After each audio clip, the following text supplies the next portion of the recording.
அதிமுக நண்பர்களுக்கு என்னுடைய பணிவான ஒரு வேண்டுகோள், உங்கள் வாக்குகளை நீங்க வீணாக்காதீங்க. அதிமுக பொறுத்தவரை நீங்க தமிழ்நாட்டில் ஆளுங்கட்சியே கிடையாது, இந்தியாவிலையும் ஆளுங்கட்சியா கிடையாது, உங்களுக்கு கூட தேசிய கட்சி கூட்டணியும் கிடையாது, உங்களுக்கு பிரதமர் வேட்பாளரும் கிடையாது. இந்த தேர்தலில் நீங்க வெற்றி பெற்றால் எடப்பாடி பழனிசாமி முதலமைச்சர் ஆக போறது கிடையாது. உங்களுடைய எதிரி திமுக. திமுகவை நீங்கள் வீழ்த்த வேண்டும் என்றால் நீங்கள் பாமகவுக்கு ஓட்டு போடுங்க, மாம்பழத்துக்கு ஓட்டு போடுங்க. திமுகவை வீழ்த்தலாம், உங்க பழிய தீர்த்துக்கலாம். அதனால உங்க வாக்குகளை வீணாக்காதீங்க. அதிமுக நண்பர்களுக்கு என்னுடைய பணிவான ஒரு வேண்டுகோளை நான் பார்க்கின்றேன். ஏன்னா இப்ப இருக்கிற அரசியல் மிக மோசமாக இருக்கிறது. இந்த திமுக ஆட்சிக்கு வருவதற்கு முன்பு சேலம் மாவட்டத்திற்காக கிட்டத்தட்ட 42 வாக்குறுதிகளை கொடுத்தார்கள். 32 வாக்குறுதிகளை கொடுத்தார்கள். சேலம் நாங்கள் முன்னேற்ற 32 வாக்குறுதிகள் கொடுத்த திமுக இன்னைக்கு அதுல ஒரு வாக்குறுதி கூட நிறைவேற்றவில்லை. தமிழ்நாட்டுக்கு அவர்கள் கொடுத்த வாக்குறுதிகள் 550 வாக்குறுதிகள். அதில் கிட்டத்தட்ட 50 வாக்குறுதிகள் ஒன்னில்லாத வாக்குறுதி. அதெல்லாம் அது நிறைவேற்றிருக்கிறார். 500 வாக்குறுதிகளை நிறைவேற்றவில்லை. ஆனா உதயநிதி இங்க வருவாரு, வாக்குறுதி கொடுப்பாரு, அவங்க அப்பா வருவாரு, வாக்குறுதி கொடுப்பாரு, அப்புறம் போயிடுவாங்க. திமுக என்றாலே அது வாக்குறுதி மன்னர்கள். அவங்க தாத்தா காலத்திலிருந்து அப்படிதான் நடக்குது. கலைஞர் வாக்குறுதி கொடுத்தது இன்னும் நிறைவேற்றல, ஸ்டாலின் வாக்குறுதி கொடுத்தது இன்னும் நிறைவேற்றல, ஒரு புள்ள இப்ப வாக்குறுதி கொடுத்துட்டு இருக்கிறார். அதனால அதை பத்தி நிச்சயமா நீங்க கவலைப்பட போறதுன்னு தெரியும். ஏன்னா அவங்க எது சொன்னாலும் அது பொய்யத்தான் சொல்லுவாங்க.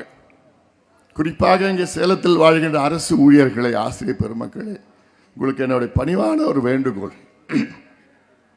கடந்த சட்டமன்ற தேர்தலில் அரசு ஊழியர்களை பார்த்து திமுக நாங்கள் ஆட்சிக்கு வந்தவுடன் உங்களுக்கு பழைய ஓய்வூதிய திட்டத்தை கொண்டு வருவோம், பணி நிலைப்பெல்லாம் நாங்கள் செய்வோம் என்றெல்லாம் 5 வாக்குறுதிகள் அரசு ஊழியர்களுக்கு செய்த திமுக 3 ஆண்டுகளுக்கு பிறகு எந்த வாக்குறுதி நிறைவேற்றவில்லை.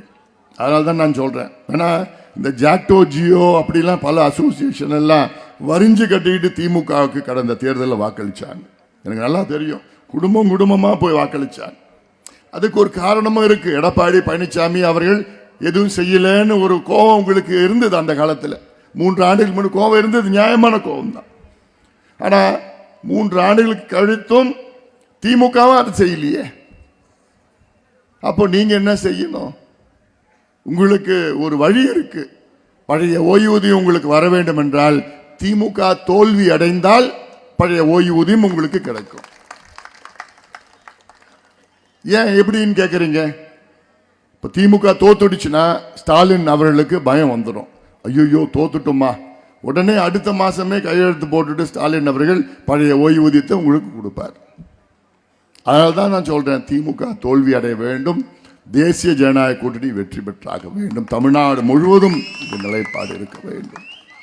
இதை நீங்கள் சிந்தித்து பாருங்கள். கடந்த சட்டமன்ற தேர்தலில் திமுக கொடுத்த அவ்வளோ வாக்குறுதி, நாங்கள் ஆட்சிக்கு வந்தவுடன் ஒரு வாரத்தில் நீட்டு தேர்வு ரத்து பண்ணுவோம், 3 வருஷம் ஆகி போச்சு. கல்வி கடன் ரத்து, விவசாய கடன் ரத்து, நகை கடன் ரத்து. ஏமா யாராவது நகைய கடன் வச்சிங்களா 3 வருஷத்துக்கு முன்பு? வைக்கலையா? வெளியில சொல்ல மாட்டாங்க, தெரியும் எனக்கு. அரசு ஊழியர்கள் வேலை வாய்ப்பு, 3 லட்சம் பேருக்கு வேலை வாய்ப்பு. இதெல்லாம் பொய்யான வாக்குறுதி. தொண்டை பேசி பேசி தொண்டை கட்டி போச்சு. சரியா? ஏன்னா மனசுல நிறைய இருக்குது எனக்கு. அது பேச்சு மூலயமா அந்த அளவுக்கு எனக்கு வரல. அண்ணாதுரை வெற்றி விழா கூட்டம் ஒன்று போடு, நான் வரேன், 1 மணி நேரம் மேடையை போடு,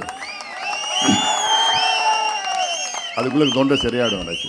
ஏன்னா அவ்வளோ கோபம் மனசுல இருக்கு எனக்கு, அவ்வளோ ஆத்திரம் இருக்கு. ஆட்சியை 57 வருஷமா 2 பேருக்கும் கொடுத்தீங்க. நீங்க 2 பேரும் மாத்தி மாத்தி ஆட்சி பண்ணாங்க. இன்னைக்கு என்ன நிலை தெரியுமாமா?